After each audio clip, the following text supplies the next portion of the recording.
로버트 파커 점수 100점을 맞은, 그러니까 우리나라에 정말 많이 들어가 봤자 10병 정도만 들어온다고 해서 균형감이었어요. 로버트 파커 점수 97점.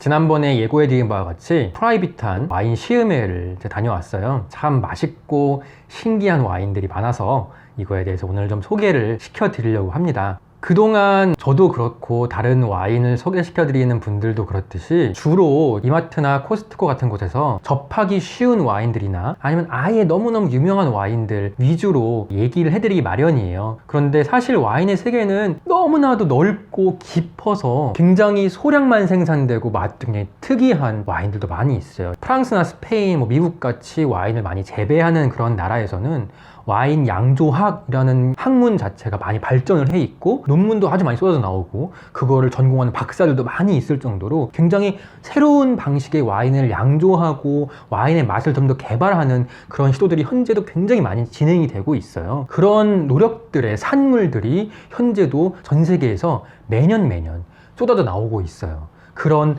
그 끝단에 있는 와인을 한번 마셔봤습니다. 그래서 이번에 마신 와이너리의 이름은 파밀리아 닌 올티즈라는 와이너리에서 만든 와인이에요. 지금부터 저랑 같이 파밀리아 닌 올티즈라는 스페인 와이너리로 함께 여행을 떠나보시죠.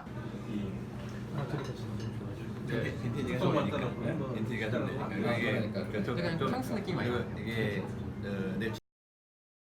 콜럼버스가 미국 대륙을 발견한 이후에 미국에 있는 포도나무들이 유럽에 들어오기 시작했어요. 와인 역사를 좀 들어보신 분들은 잘 아시겠지만 그때 같이 들어온 게 필록세라라는 병도 같이 들어왔고 필록세라 병들이 결국은 유럽에 있는 포도나무들을 다 황폐화시켰죠. 그래가지고 프랑스 특히 보르도 지역의 와인들이 다 황폐화됐어요. 그랬을 때 이제 대안으로 떠오른 곳 중에 하나가 스페인의 리오하 지역이고 그래서 현재까지도 스페인에서 고급 와인을 생산하는 곳이라고 하면은 리오하 지역을 많이 꼽아요. 그런데 리오하 와인들은 보르도처럼 이렇게 장기 숙성을 시키고 그래서 마시기 부드럽게 만들어 놓고 이런 특징을 가진 데에 비해서 제가 스페인 지도를 같이 보여드릴 건데요. 보시면 여기 리오하 지역이 이 지역이에요. 스페인에서 가장 유명한 고급 와인 산지가 되겠죠. 그런데 여기 말고 조금 더 남서쪽에 떨어진 리베라 델 듀오로라는 지역이 있어요. 이 지역이 이제 리오하의 대안으로 떠오른 지역이고 이 지역 같은 경우에는 리오하처럼 이렇게 장기 숙성 와인을 만들다기보다는 뭐 길어야 2-3년 정도 숙성을 시켜서 파워풀하고 탄닌감이 강한 그런 와인들을 주로 만들어내는 지역이 됐어요. 그 다음에 이제 1980년대에 와서야 나중에 떠오르게 된 지역이 이 바르셀로나가 있는 이 카탈루냐 지역 그 근처에 있는 프리오라시아는 지역이에요. 이 프리오라 지역의 와인들이 오늘 소개시켜드릴 와인의 주인공입니다. 프리오라 지역 같은 경우에는 스페인에서 굉장히 유명한 와인 메이커인 르네 바비에르라는 사람이 그 지역에 거의 선구자처럼 있었어요. 근데 르네 바비에르가 5명이 의기투합을 해서 와이너리들을 만들었는데 그 중에 한 명이 다피네라는 여성 와인 양조자예요. 이후에도 제가 이제 설명을 드리겠지만 그 다피네가 만든 와인들 중에서 로버트 파커 점수 100점을 맞은 와인도 있을 정도로 선구자적인 역할을 했던 사람이 바로 다피네예요. 그런 다피네 밑에서 일했던 사람 중에 한 명이 에스터 닌이라는 오늘의 주인공이에요. 에스터 닌은 현재는 굉장히 천재적인 와인 메이커라고 알려져 있고 캘리포니아에서 뿐만 아니고 스페인에서도 이렇게 누군가의 와인 농장에서 일을 하면서 자신의 철학을 가지고 나의 와인 농장도 소규모 사서 같이 운영을 하면서 커가는 그런 경우들이 많이 있어요. 그래서 에스터 닌도 그런 경우였는데 다피네 밑에서 일을 하면서 자신의 와인 농장도 한 3헥타르 정도 사서 같이 운영을 하기 시작했어요. 에스터 닌 같은 경우에는 배운 것도 많은 사람이었어요. 스페인에서 굉장히 좋은 대학 중에 하나인 바르셀로나 대학에서 생물학을 전공하고 그다음에 와인 양조학 학위도 갖고 있는 사람이었고 3헥타르로 시작했던 그 작은 와이너리부터 지금까지 이제 와이너리를 계속 크게 키워왔어요. 그러면서 같은 와인 메이커인 남편을 만나가지고 결혼을 하면서 이 와이너리가 점점 더 커지게 돼서 현재는 지금 13헥타르까지 커지게 됐어요. 이 와인 메이커들 같은 경우에 이 철학이 독특해요. 바이오 다이내믹이라고 하는데 이게 뭐 이름만 거창한 게 아니고 이 유기농이라고 부르는 올가닉보다 좀 더 스트릭트하게 들어간 그런 농법이에요. 무슨 말이냐면 유기농 같은 경우에는 화학비료를 쓰지 않고 유기농 퇴비를 주로 쓰고 제초제를 거의 안 쓰고 이런 방식으로 하고 있다면 이 바이오 다이내믹이라는 거는 더 나아가서 이 퇴비 같은 경우에도 외부에서 가져온 퇴비가 아니고 이 농장에서 같이 기르는 소에서 나온 그 퇴비들, 그리고 농장에서 한 가지 식물만 키우는 것도 아니고 여러 가지 식물들을 같이 키움으로써 하나의 생태계를 이루는, 그게 바로 바이오 다이내믹 농법이에요. 또 이 와이너리 같은 경우에 기후와 지형 자체가 높은 해발고도 650m 이상에 있는 지역이어서 일교차가 좀 심하고 토양 자체가 이게 평야에 아주 그냥 퇴적층이라기보다는 석회질과 점토층이 합쳐진 경사 지형이어서 미네랄 향이 좀 더 복합적으로 나오는 그런 맛들을 가지고 있게 돼요. 경사가 아주 가파르다 보니까 이 지역에는 기계가 못 올라간다고 해요. 그래서 마차를 이용해 가지고 좀 손으로 농사를 짓고 이렇게 운영을 하고 있습니다. 저희가 마신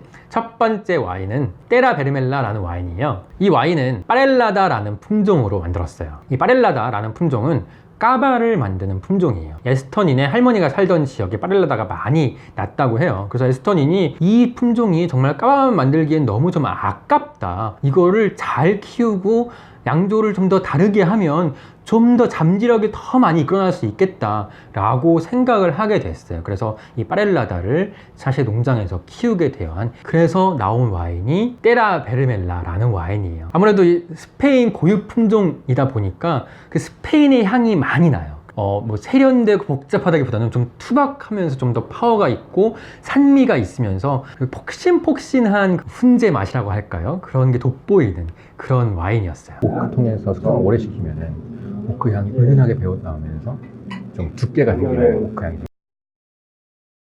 두 번째로 마셨던 화이트 와인은 셀마드닌이라는 와인이에요. 이거 같은 경우에는 앞서 말씀드렸던 파렐라다 말고도 마산느, 루산느 같이 이 남프랑스 지역, 론 지역에서 주로 화이트 품종으로 많이 쓰는 그런 국제 품종이 많이 섞여 있어요. 뿐만 아니고 슈냉블랑이라고 지금은 남아공에서 굉장히 유명한 화이트 품종이죠. 이것도 같이 섞여 있어서 앞서 마셨던 테라 베르멜라보다 복잡한 느낌의 세련된 맛이 좀 더 돋보이는, 에스토니아의 설악이 아주 담뿍 담겨 있는 그런 탑 화이트 와인이라고 보시면 됩니다.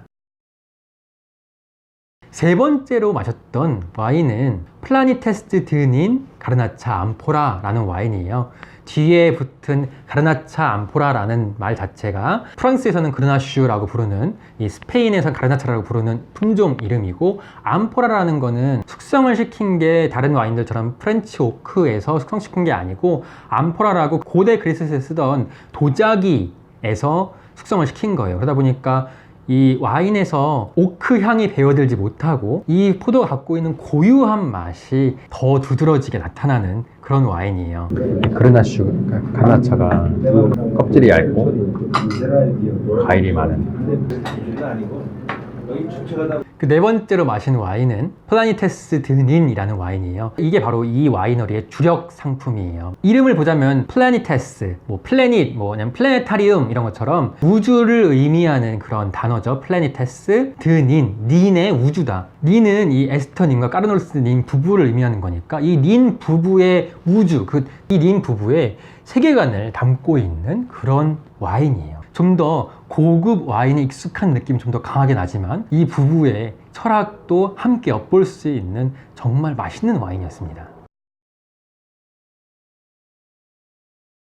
이번에 마셨던 와인은 에스터가 처음에 일했던 와인 농장의 주인이고 현재도 같이 일을 하고 있는 다피네라는 프리오라 와인계의 데모가 운영하고 있는 와이너리인 끌로 테라자스라는 와이너리에서 나온 와인이에요. 이 와이너리에서는 두 종류의 와인만 생산을 해요. 첫 번째는 끌로 에라스무스라는 와인인데, 이거 같은 경우에는 아주 소량만 생산을 하고 굉장히 정성을 많이 담았는지 로버트 파커가 100점을 준 적이 있는 그런 와인이에요. 근데 이거 같은 게 너무 소량 생산하다 보니까 우리나라에 정말 많이 들어가 봤자 10병 정도만 들어온다고 해서 참 구하기도 어렵고 가격도 많이 비싼 편인데, 두 번째 와인은 라우렐이라는 와인이고, 이 와인 같은 경우에는 좀 더 많이 생산을 하고 다핀의 철학이 가득 담겨 있어서 그 끌로 에라스무스가 어떤 맛일지 충분히 예상할 수 있는 그런 끌로 에라스무스의 세컨 라인의 와인이라고 보시면 되겠습니다. 프리오라 와인의 전형적인 특징인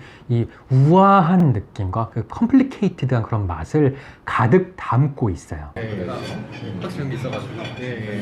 마지막에 마신 와인은 닛데닌 마스텐 카카도르라고 좀 긴 이름의 와인이에요. 오늘 마신 와인 중에서 가장 고급 와인이었어요. 국내에서는 한 병에 30만 원 정도에 팔리는 와인이고 로버트 파커 점수 97점을 받은 적이 있는 그런 와인입니다. 이 와인의 맛의 특징은 균형감이었어요. 이 산미와 미네랄 맛, 이 과일 향, 그리고 거기에 배경으로 품고 있는 이 오크 향까지 어떻게 균형을 맞춰야 하느냐가 가장 핵심적인 과제일 텐데, 이 와인은 정말 이 어떤 하나도 튀지 않게 딱 균형을 맞춰서 마시면서도 굉장히 부드럽고 먹기가 참 좋았던 와인입니다.